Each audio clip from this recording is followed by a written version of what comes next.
Welcome to Geethasri home cooking channel. నేను మీ శ్రీనివాస్. ఈరోజు మనము సొరకాయ పులుసు ఎలా చేసుకోవాలో తెలుసుకుందాం.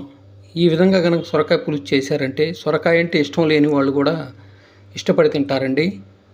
ఇప్పుడు మనం ఎలా చేసుకోవాలో ప్రాసెస్లోకి వెళ్దాం. సొరకాయ పులుసు చేయడానికి కావాల్సిన పదార్థాలు: ఒక సొరకాయ ముక్కని, ఒక చిన్న ముక్కని కట్ చేసుకొని దాంట్లో విత్తనాలు తీసేసుకొని పై తోలు కూడా తీసేసి ఈ విధంగా చిన్న చిన్న ముక్కలుగా ఒక కప్పుడు తీసుకున్నానండి. ఒక్క ఉల్లిపాయని సన్నగా తరిగి పెట్టుకున్నాను. ఒక పచ్చిమిరపకాయలు ముక్కలుగా కట్ చేసుకొని పెట్టుకున్నాను. ఒక 5-6 చిన్నులపాయ రెబ్బలండి. ఒక్క టమోటాని చిన్న చిన్న ముక్కలుగా కట్ చేసుకొని పెట్టుకున్నాను. కొంచెం బెల్లం ముక్కని ఈ విధంగా నూరుకొని పెట్టుకోవాలి. ఒక చిన్న సైజు నిమ్మకాయ అంత చింతపండుని ఒక 15 నుంచి 20 నిమిషాల పాటు నానబెట్టి దాని యొక్క జ్యూస్ని తీసి పక్కన పెట్టుకున్నానండి. కొంచెం కొత్తిమీరను తరిగి పెట్టుకున్నాను. కొంచెం కరివేపాకు, కొన్ని తాలింపు గింజలు, నూనె, కొంచెం ధనియాల పౌడర్ అంతవరకు ఉంటే సరిపోతాయండి. ఇప్పుడు మనం ఎలా చేసుకోవాలి ఈ సొరకాయ పులుసు అనేది మనం ప్రాసెస్లోకి వెళ్దాం. ముందుగా స్టవ్ మీద బండి పెట్టుకొని ఇందులో 2 స్పూన్లు ఆయిల్ వేసుకుందామండి. ఇప్పుడు ఈ నూనె కొంచెం వేడెక్కడంతో ఇందులో మనము చిటికెడు మెంతులు వేసుకుందామండి. ఈ మెంతుల్ని కొంచెం యాగనివ్వాలన్నమాట.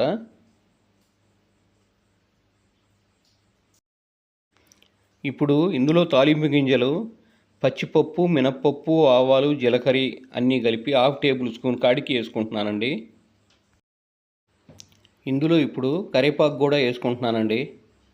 ఈ తాలింపు గింజలు కొంచెం వేడెక్కడంతో ఇందులో చిన్నులపాయలు కూడా వేసుకొని వేపుకుంటున్నాను. ఇప్పుడు ఇందులో మనం సన్నగా తరిగి పెట్టుకున్నటువంటి ఆనియను, ఈ పచ్చిమిరపకాయలను కూడా వేసుకొని వేపుకోవాలి. ఈ ఆనియన్స్ కొంచెం కలర్ చేంజ్ అవడంతో ఇందులో నేను 1/2 టేబుల్ స్పూన్ పసుపు వేసుకుంటున్నానండి. 1/2 టేబుల్ స్పూన్ పసుపు వేసుకొని ఈ విధంగా వేపాలి. ఇప్పుడు 1 టేబుల్ స్పూన్ సాల్ట్ వేసుకుంటున్నానండి. ఇప్పుడు సన్నగా తరిగి పెట్టుకున్నటువంటి ఈ టమోటా ముక్కలను కూడా వేసుకుంటున్నాను. ఈ టమోటా ముక్కలను కూడా వేసుకొని బాగా మగ్గనిస్తున్నాను. ఈ టమోటా ముక్కల్ని మూతపెట్టి మగ్గనివ్వాలండి.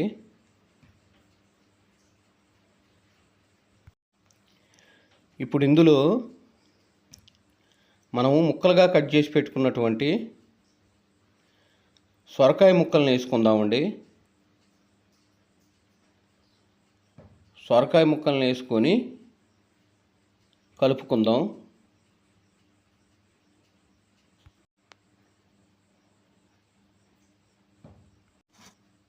ఇందులో నేను చింతపండు పులుసు పోసానండి. మనం ముందుగా రెడీ చేసి పెట్టుకున్నట్టు చింతపండు పులుసు పోసి కారం కూడా వేసుకొని కలుపుకున్నాను.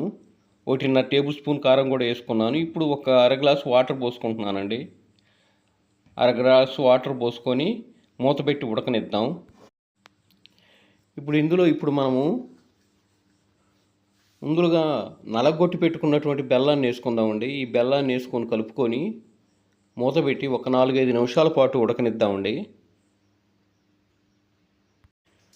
చూడండి, సొరకాయ పులుసు రెడీ అయ్యింది. ఇందులో ఇప్పుడు మనము మంటను ఆఫ్ చేసి కొత్తిమీరను చల్లుకుందామండి. కొత్తిమీర అనేది ఎక్సెప్షన్ అండి. ఏ కూరలైనా వేసుకోవచ్చు, ఉంటే వేసుకోవచ్చు, లేకపోతే లేదు.